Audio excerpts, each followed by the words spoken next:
네, 코로나19 신규 확진자가 사흘째 1,700명대를 이어간 가운데 내일부터는 수도권 모임 인원이 다시 6명으로 줄어듭니다.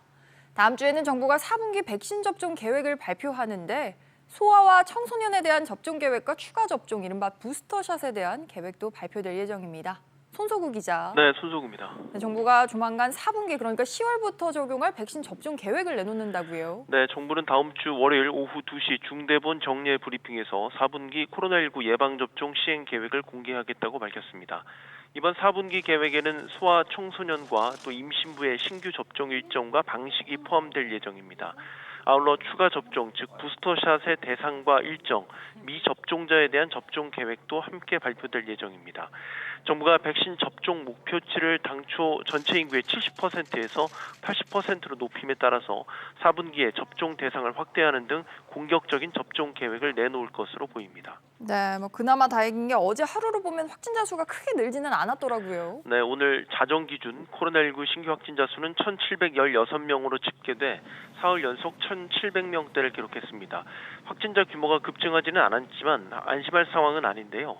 지난주 금요일부터 월요일까지 연휴 기간이었음에도 나흘 연속 요일 최다를 기록해 확산세가 꺾이지 않았음을 여실히 드러냈습니다.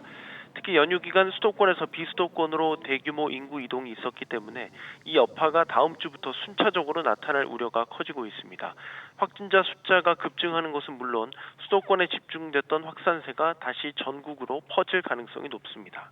네.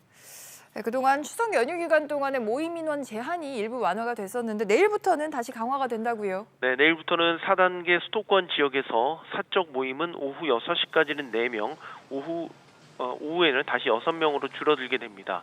24일부터 사회적 거리두기 4단계가 적용되는 수도권 등에서 사적 모임은 1차 접종자나 미접종자의 경우에는 오후 6시까지는 4명이고 오후 6시 이후에는 2명까지만 가능합니다. 여기에 백신 접종 완료자를 낮에는 2명, 또 저녁에는 4명을 더해서 최대 6명까지 모임을 가질 수 있습니다. 다만 요양병원과 요양시설 방문 면회는 일요일인 26일까지 계속되는데요. 입원 환자와 면회객 모두 접종 완료자인 경우 접촉 면회가 가능하고 그렇지 않은 경우에는 비접촉 면회만 할 수 있습니다. SBS 비즈 손석구입니다.